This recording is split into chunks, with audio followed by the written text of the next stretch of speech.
Now back to the Marketing MadMen on Extra 106.3 FM. Welcome back to the Marketing MadMen. Trip Job and Nick Constantino here with our digital marketing experts, Chris and Jeff. And, we were talking right before the break. Jeff, you made a great point that there's so many things that to do it really, really well, you need to connect to, all right? And whether it's your content, whether it's individual pages. So that's the second misconception is this is so expensive. It takes so many resources, people, agencies, you name it, and small businesses can't afford to do it well. Well, it's interesting. We usually take a couple of different tacks. We can ask a client, well, what's your budget, right? That could be one way to do it. And the budget will dictate a strategy, and we'll put together a strategy based on the budget. Or they will say, they'll give us parameters, and we'll, based on those parameters, say, well, this is what you could invest. We never use spend, this is what you can invest, right, up to this amount. How big a piece of this do you want? And that's how you can dictate a strategy. But I wanted to kind of just build a little bit just on a point that Nick made, is the websites, too, very important in investing, is solidifying everything, is that the websites talk to two audiences, right? One is Google, because you want to rank higher on Google. Right. The other is having the proper, we call them the SQUAT factors: speed of service, quality of service. What do you offer? If you're a roofing contractor, $500 off a new roof. Old any marketing principles. What is your competitive advantage? All that stuff helps. So if you're a smaller company, you don't think you can compete, if you're doing all the right things, you can get an ROI, and then you can build and grow off of that original investment. So if you only invest $2,000-$3,000 to start off, you like what you're doing, you replicate those efforts and you grow them over a bigger space or over additional services you want to promote. Yeah, one of the problems I believe with the answer to this question is, look, everything in life requires one of two things to succeed: time or money. Okay, so if you are not putting in enough money to be successful, are you willing to put the time in? And the answer most times is no. Correct. And then if you are not going to do one of those two things, put the money in. And the problem is there are too many people out there that don't challenge people when they say that thing. So, okay, yeah, you can only spend $2 or $3 grand, but this is what you're going to have to do on your end to be successful. Are you willing to do that? Right. Most will say yes, most are not. And I think that's one of the disconnects in the industry is if you're just going to take $3,000 out of someone's hand, they're going to leave a bad taste in their mouth of the entire industry. It happens in radio, it happens in TV, it happens all the time. So I think one of the issues is we're not challenging back enough to explain, look, you can do this the way you're doing, but it's going to take 2 years to work as opposed to 3 months. Like if you're going to train for a marathon and you want to run a marathon, if you train 1 day a week, it's going to take a lot longer to train than if you train 7 days a week. Those are core principles. Well, and I'll go on a rant. We could go on the rest of the 20 minutes, but a lot of, I think, small businesses don't understand marketing. They think it is, create that catchy jingle and slogan for me, not the unique selling proposition that you talked about. Right. And that's really what's going to drive so many things from your web efforts, from your SEO, PPC, you name it. Not, marketing's cute. Get that great slogan for me. Listen, I want to definitely add to that, and you make a great point about being very strategic about talking to the search engines and to your audience. But I'd like to add to that, I think another challenge to this conversation is when you are getting results, being able to measure those results and know when to increase your marketing so that you can add to those results.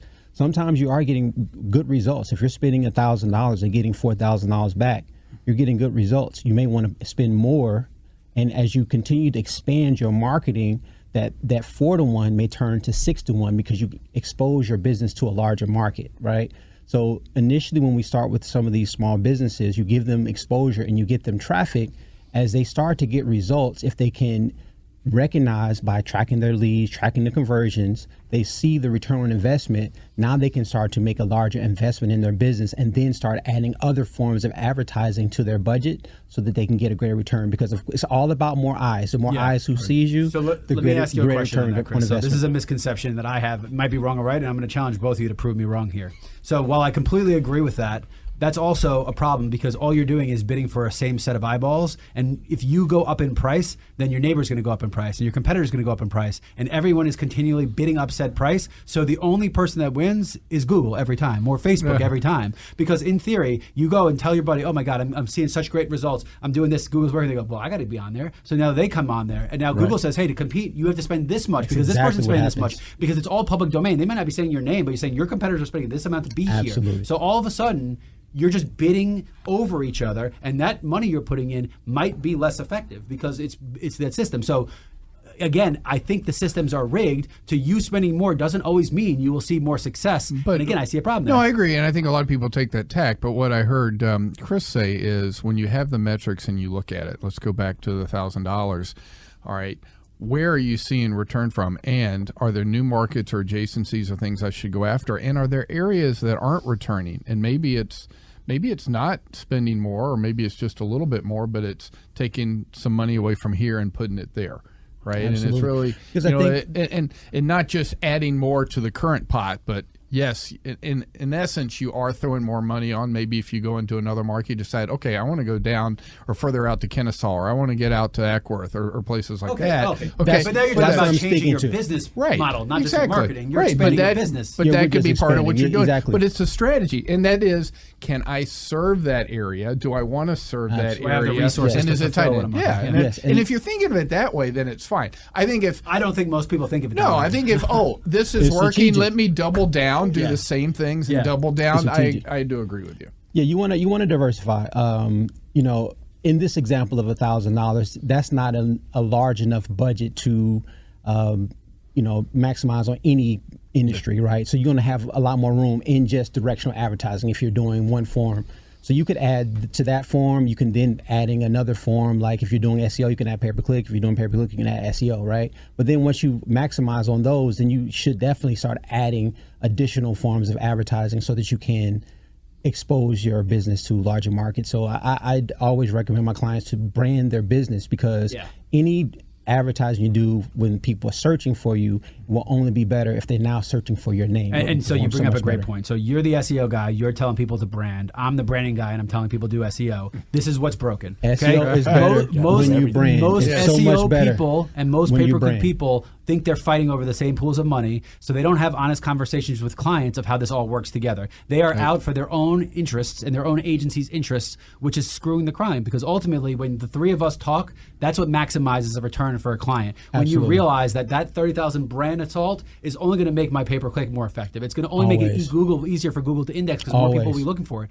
I know we say always, but I've dealt now with 200 clients per year. 90% of them have no clue what we're talking about here. They don't understand the full funnel approach. They don't understand why these things need to work together. They are going to cut one of them in their head and don't realize that you may not see results of said cut for 3 months, 6 months. Pay-per-click is one of the, and I say the easiest because when you cut it, you'll see a loss right away, right? But you cut radio, they'll still call you saying they heard you on the radio for 6 months after the fact. But when it does fall, it's going to be that much more expensive to turn it back on, which is a big problem. So looking at all the metrics for the years that I've sort of followed these businesses, doing a branding campaign virtually all the time enhances your PPC results, because as long as the domain matches the name of the company that's being promoted, and it's not Plumber Atlanta, right? Great point. And then Plumber Atlanta comes up with Joe's Plumbing. Well, Joe's Plumbing, I didn't know that you were Joe's Plumbing because your URL says Plumber Atlanta.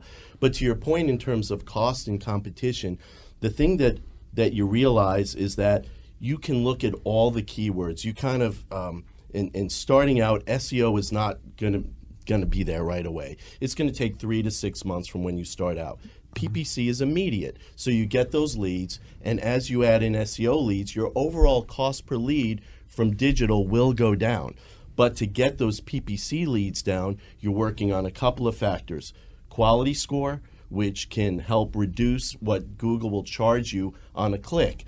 Because if you have relevant ads, right, that have relevant ad content, and then you land on a page on the website that speaks all to that search query, they're going to reward you for that because that person's not going to bounce off.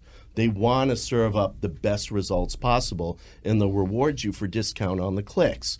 And the other way you can do it is we do search query reports every month. We get rid of the non-performing keywords, whether they're overpriced, whether they're not converting, and that's how those campaigns, the PPC campaigns, though they're immediate, they get better over time. You bring up a good point, because another thing I know people don't do is they don't think that they need to watch it as often as you said, right? This is a constant monitoring. This is why you're taking a cut, because you are constantly monitoring and removing bad performing and moving up. Now, also, don't think you're going to do 2 days of keywords and see results. You need 3 months. You need months of data to make smart decisions. It's, again, we're broken as a country. We don't understand statistics. We don't understand margin of error. These are all principles that have been taught. You have to understand it takes a certain amount of time to really see said results. You're within and the right results, because you guys, and I think it's fantastic you both mentioned not just cost per leads, because that's what you hear from the run-of-the-mill SEO expert. You both mentioned conversions. And look, we can all, you guys can do it. I can even do it. Figure out a way to lower your cost per lead. But are the leads any good? Right. Are you converting into opportunities and eventually closures? And if you don't have that metric, cost per lead, yes, you need to have. But if you don't have your conversion metric, you're likely going to waste. I'm going to throw in one counter to that, and I don't disagree with you. But I can drive 1,000 leads. If you're freaking terrible with those leads, that's your problem. No, because most times, like, I'll tell you, the biggest frustration I've ever had in my life was when a client's like, hey, we're not getting any leads. We're like, well, we drove this many people to your website. Oh, look, 80% of the traffic is digital. You go on there on mobile, you go on their website on their phone, and it is the worst. You can't even click on a button. Yeah. If your business is not built to capture said leads, that should not be on the marketer's fault. The marketer's fault is put you in front of eyeballs. No, I agree with that. But I would say more often than not, it's, they're only looking at leads, and but I've run into that in my consulting business. Most often, in my humble experience, it is a combination of the two. That you're too focused on leads, but most of the times the mechanisms aren't in place. For example, if you run a SEO campaign to start, then about 2 months in, you kick in your 30,000-foot traditional media advertising.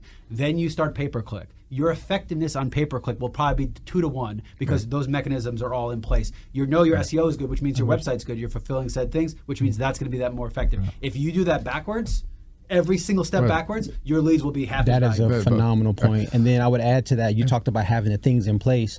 Well, let's talk about the email campaign. Let's talk about the follow-up. Well, now that's your CRM system. What do you do with the clients you have? A drip, right? So when someone comes in, they fill out a form. Do you have a way of contacting them again if they didn't buy from you? So you want to think about your business and not just when the lead comes in, but how do you engage with that customer after the lead? And if they convert with you, are you sending them a follow-up to get a referral? And if you have the right metrics, you're going to see all that. And this is a perfect lead into the next misconception that digital marketing is only for technical businesses. And if you're a CRM consultant or you're in technology, exactly, that boy, it's just too complicated. We can't understand it. Can I pop in on this one first, Trip? Yeah. So as somebody who had no digital experience whatsoever, who has kind of had to teach himself all this stuff for our company, for our clients and everything, I'm going to throw that in the garbage right now, because actually all of these are core marketing principles. The technical parts of it, very good point, can be done by somebody else. Yeah. I would a million times take somebody who has a solid marketing background and let them learn the technical stuff, then someone take some of the technical background and have them learn the marketing background. That's tough. I really believe that one of the problems, and this is, again, it works. I think it worked in the digital. It worked in digital marketing's favor for a long time. It was too complicated for the layman to do it, okay? And now it's starting to come back and bite them because they missed on how to speak the language that the everyday man understands. And really, at this core, these are simple principles that should be understood across business. And you guys have done a bad job as an industry of explaining that. And you're seeing you're too high above. Like, oh, you won't understand anyway. Well, that's not how you talk to people. They're not going to buy that for that long. That was a good rant. I'm gonna put that one on. I agree with it. One of the things that I have, and Jeff will speak to this as well, and I think he does a good job of this as well. But making sure I make it simple. It's not rocket science. Anybody can do what I do. I want to educate my clients and understand exactly what SEO is, how it works, and when you see it, it's very simple. Anyone can do it, right? So once you understand the concept of what your company should be doing for you, you can follow your website, improve in ranking, and get you traffic to your business. And I think that type of conversation has really helped the industry with the people who actually been able to look at their website in that way. Yeah, it's a core. You got to understand that before you get to the how you're doing it, you need to understand why you're doing it. Yes. And that's what's missing right now is people don't understand why index and ranking. And one of the things that I found the most fascinating, like Google doesn't care that you have an AP feed on your website because every other ass on earth has an AP feed. So are you making your own unique content? Upon thinking upon it, of course it makes sense. If you're sitting there pointing people in the direction, are you going to point to the 9 people doing the exact same thing or the 1 person with unique content? So once you think about these things, take the technical part out of it, they make really easy, great sense. Not even just business sense, just common sense. Well, there's to your point, there's a lot of intimidation. Like I work with attorneys, right? And some real brilliant attorneys. The issue with them is a lot of them don't get the technical aspect of digital. But if you can sort of dumb it down a little bit, like Yellow Pages was easy, right? Here's a full page. What do you want? Bullet points. We had something called rascal factors. This is what you do, everything you do. Now you have to say, well, there's two major platforms. There's really Google and there's Facebook. You need a Facebook page. You need a website. This is how your website should be designed, okay, to be effective and to work. These are the campaigns that work. So even if you're running a Google campaign or SEO, you want to be able to remarket to them by retargeting. So it could be display banner ads. But again, that's an old ads. principle. There needs a certain amount of frequency for a message to run. So again, I know how it's technical, but these are not new principles. It's anyway. common sense. I mean, I'm thinking about Don Dixon and going back, to advertising, and the same thing used to happen with creatives. And people, we don't understand creatives. It's this black. They come back with things. It's the same thing. It's common sense. Explain it, what you're going about, and then. Hey, as far as behind the scenes and the technical stuff, we'll take care of this for you. But here's what we're going to do. When did you go to? What year did you go to high school? Graduated in 1984. Okay. Now, since that point, do you think people have gotten more common sense or less common sense? Oh my God! Answer the question.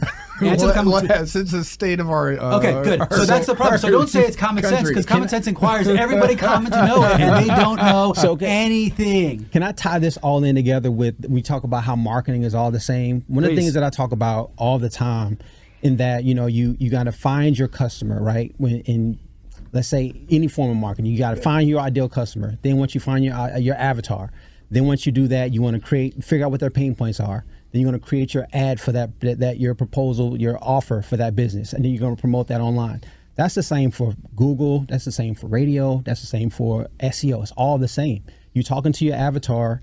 You're going to draw that customer in, and if you have that mindset, then you will get great results on all of your marketing. Yeah. Yeah, I think that's a good way to put it. I think a lot of this is self-searching, and I think a lot of this is, the phrase I like to say is just know enough to be dangerous. Just ask questions all the time. Ask, why this? Why this? You might not register at first, but there's going to be a point where you're going to wake up and be like, oh my God, I get it. And once you have that moment, then no one's going to pull one over on you. And that's, shame on the advertisers for being taken advantage of. They're not going to be taken advantage by a bad bank. They're not going to be taken advantage by so why are they allowing themselves to be bad actors in this space? And I think, look, you're doing auto correction. You already see a lot of people weaning out of the industry, agencies going down. So I think that auto correction is going to happen. And I hope that when it does, people realize that marketers should all be speaking the same language.